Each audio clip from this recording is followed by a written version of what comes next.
Net کے اوپر یہ ویڈیو موجود ہے کہ کراچی میں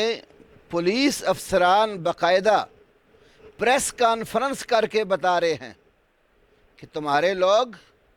یہاں سے زیارتوں کے نام پر ہمسایہ ملک جاتے ہیں اور وہاں سے پھر دہشت گردی کی باقاعدہ ٹریننگ لے کر واپس آتے ہیں اور ان کی باقاعدہ تنخواہیں اور وظیفے جاری ہیں۔ ایک گروہ ان میں سے مسلمان علماء اور قائدین اور لیڈروں کی ریکی کرتا ہے، دوسرا گروہ ان کی قتل غارت گری پر اپنے فتنے کے جوہر دکھاتا ہے۔ اگر تم ملک کی سالمیت چاہتے ہوتے تو اہل سنہ نے تو تمہارے ساتھ امن و آشتی کا کردار ادا کیا۔ ہر سال محرم الحرام کے مہینے سے قبل گورنمنٹ کی ہدایات کے مطابق باقاعدہ امن کمیٹیاں قائم کی جاتی ہیں تاکہ تو آگ خود لگا لیتے ہو اور پھر کہتے ہیں ملک میں امن چاہتے ہیں۔ تمہاری تو ہسٹری ہی بد امنی سے بھری ہوئی ہے۔ جو قرآن کی روح سے صدیق ہے والذی جاء بالصدق وصدق بہ، اس ہستی کو اسلام آباد میں سر عام مجلس کے اندر کافر اور فاجر کہا گیا۔ امن کی صورت تمہارے اندر بالکل موجود نہیں ہے۔ تمہارے جیسا منافق اور مسلمانوں کو دھوکہ دینے والا کائنات میں کوئی اور گروہ اور فرقہ پیدا نہیں ہوا۔ فرقہ واریت کی اساس اور بنیاد بھی تمہیں لوگوں نے رکھی۔ صحابہ کرام کی قتل و غارت گری اور حضرت عمر کی شہادت، حضرت عثمان کی شہادت، حضرت علی کی شہادت اور سیدنا حسن و حسین رضی اللہ تعالی عنہما کی شہادت، اور اس کے علاوہ بڑی بڑی شہادتوں کے ساتھ تمہارے ہاتھ جو ہے نا ان کے خون سے رنگے ہوئے ہیں۔ تو آپ اگر اپنے عقائد کا اور اپنے نظریات کے دفاع کا اور ان کو بولنے کا حق رکھتے ہیں تو کیا اہل السنہ اہل الحدیث کو اپنے عقیدے کے بیان کرنے کا اور اپنی مقدس اور محترم ہستیوں کے تحفظ کا کوئی حق نہیں ہے؟ الحسن اسلامک سینٹر مؤسسها مفتی ابو الحسن مبشر احمد ربانی رحمہ اللہ۔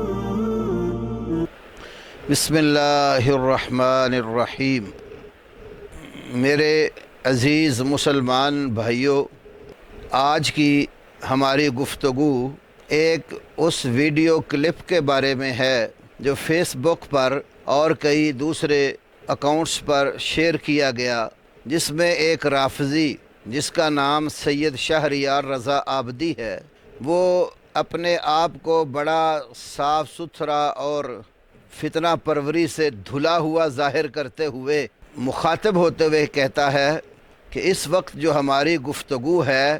وہ پاکستان کے تمام صدر، وزیر اعظم اور جتنے وزراء ہیں اور ان کے علاوہ چیف جسٹس اور خصوصاً صحافی برادری اور ان حضرات کے نام ہے جو اس وقت دنیا بھر میں جانے اور پہچانے جاتے ہیں۔ پھر اس نے کئی ایک صحافیوں کے نام لیے اور کہتا ہے کہ موضوع یہ ہے کہ ہم پاکستان کی سالمیت چاہتے ہیں اور کلچر بنانا چاہتے ہیں جس میں کسی کو بھی قتل نہ کیا جائے، اور عام طور پر کچھ لوگ تکلف سے کام لیتے ہیں، لیکن ہم بہت واضح بتا دیں، ہم پاکستان میں نہ ہندوؤں کو قتل عام کو صحیح سمجھتے ہیں، نہ لڑکیوں کے اغوا کو صحیح سمجھتے ہیں، نہ کسی بھی عیسائی کے قتل عام کو یا ڈرانے دھمکانے یا اس طریقے سے قادیانی کے قتل کو بالکل کنڈم کرتے ہیں، اور ساتھ ہی ہم رکھتے ہیں کہ حق رکھتے ہیں کہ ہم اپنا دفاع کریں۔ اپنی اس گفتگو میں عیسائیوں، ہندوؤں اور دیگر غیر مسلموں کے عدم قتل کی تو بات کی اس نے، لیکن مسلمانوں کے ساتھ جو قتل و غارت گری ان لوگوں نے جاری رکھی ہے اس کا تذکرہ نہیں کیا، اور کہتے ہیں کہ ہم پاکستان کی سالمیت چاہتے ہیں۔ اگر تم لوگ پاکستان کی سالمیت چاہتے ہو تو پھر تمہیں اہل السنہ اہل الحدیث کے تمام مقدسات اور محترم ہستیوں کا احترام اور ان کی پاسداری کرنا بھی سیکھو۔ آگ ملک میں خود لگا لیتے ہو اور قتل و غارت گری کی راہیں ہموار کر لیتے ہو، بلکہ قتل و غارت گری سے بھی باز نہیں آتے۔ نیٹ کے اوپر یہ ویڈیو موجود ہے کہ کراچی میں پولیس افسران باقاعدہ پریس کانفرنس کر کے بتا رہے ہیں کہ تمہارے لوگ یہاں سے زیارتوں کے نام پر ہمسایہ ملک جاتے ہیں اور وہاں سے پھر دہشت گردی کی باقاعدہ ٹریننگ لے کر واپس آتے ہیں اور ان کی باقاعدہ تنخواہیں اور وظیفے جاری ہیں۔ ایک گروہ ان میں سے مسلمان علماء اور قائدین اور لیڈروں کی ریکی کرتا ہے، دوسرا گروہ ان کی قتل غارت گری پر اپنے فتنے کے جوہر دکھاتا ہے۔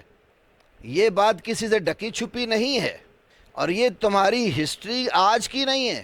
صحابہ کرام رضوان اللہ علیہم اجمعین کے زمانے سے لے کر آج تلک تمہارا یہی کردار رہا ہے،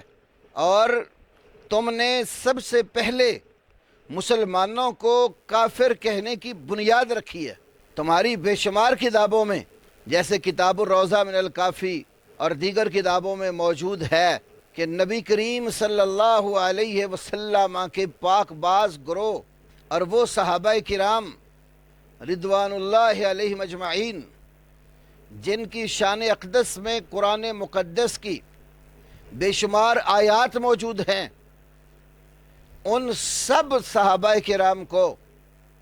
تین کے سوا تم نے مرتد اور کافر قرار دیا۔ حضرت ابو ذر غفاری رضی اللہ عنہ، حضرت مقداد ابن اسود رضی اللہ عنہ، حضرت بلال رضی اللہ تعالی عنہ کے سوا تمہارے محمد بن یعقوب کلینی نے کتاب الروضہ من الکافی میں سب کو مرتد قرار دیا۔ اور اس کی تازہ مثال اسلام آباد کے اندر اسی محرم الحرام کے مہینے میں، جس میں کافر بھی زمانہ جاہلیت میں لڑنا اور قتل و غارت گری کرنا جرم سمجھتے تھے، کیونکہ محرم الحرام کا مہینہ ان 4 حرمت والے مہینوں میں سے ہے جن میں یہودی، عیسائی، مشرک اور کافر بھی لڑنا جرم سمجھتے تھے، جس طرح اللہ تعالیٰ نے قرآن پاک میں ذکر کیا ان عدت شہور عند اللہ 12 شہرا فی کتاب اللہ۔ اللہ تعالیٰ کی کتاب کی روح سے مہینوں کی گنتی 12 ہیں، جس دن سے اس نے آسمانوں اور زمین کو پیدا کیا ہے۔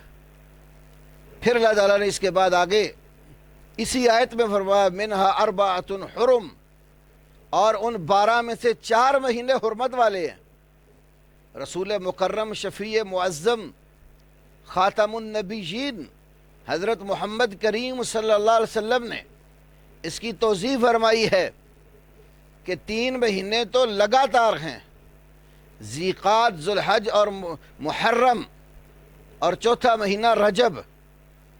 یہ 4 مہینے حرمت والے سمجھے جاتے تھے، لیکن کافر